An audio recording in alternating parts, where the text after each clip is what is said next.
Zoko omuntu alina ku concert ku Friday. Friday no? Kwali ku Papas. Okay. Kati mwana yamuguddeko awo nambuuza ne ku bintu bya Stacia. Manyi ye first cut wa Stacia. Bwamutaba amudira yamukwata akyali yellow sina green. Ange namukwata alinamu omwana naye tugendera awo. Yamina alina omwana? Stacia yakere ebintu by'ekikulu.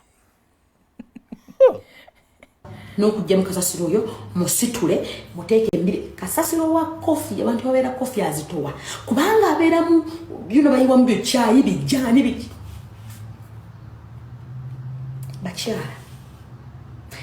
bakyala tonyomanga omulimu wayogeddeko naye okulaba ki ekimusumbuwa. Actually Stacia njogera naye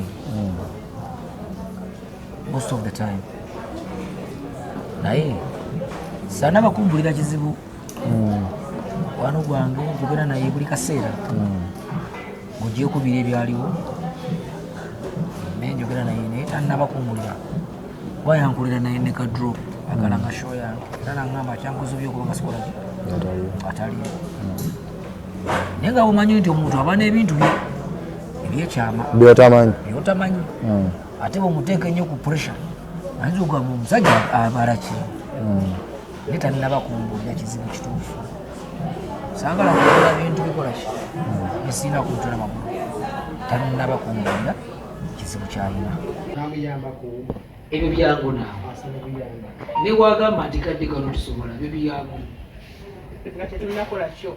si bya sho byangu nnyo ebyo emitwalo 5 eka naawe naye nga yo muwulizaako gyali ye emuwuliza yani wambuuziza obuyimba bwe mwayimba mwembi tubusuubire ku lunaku olwo obuyimba ekuyimba kujja mufa nimba negamba ogamba omuyimbi Sekewa exo tamutte. Si exo wangu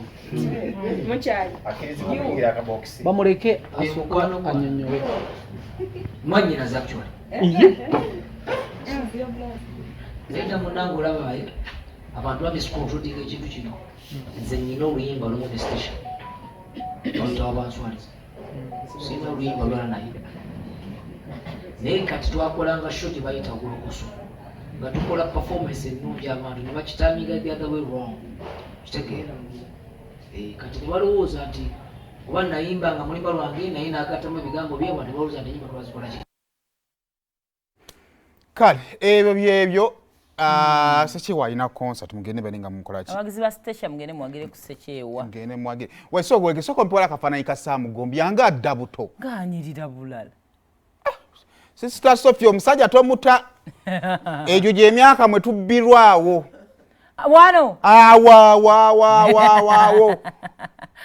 awo babbirawo tomuta alina kwe batandise kuzanya ebina Uganda oyinza ofuuka busy atabeera busy but also Sophie Gomya looks really good ante ngane tomuta anyweza naye Sophie akuwaningira akukimako ku kintu ki Gomya wange longe emu ku kapa eziri ku kyalo kuno tetulina kigambo kye twali tugyogeddeko wallahi no bagambe ki I know kale kakati waliwo ka video amaje gali kukuba ennaku zino oba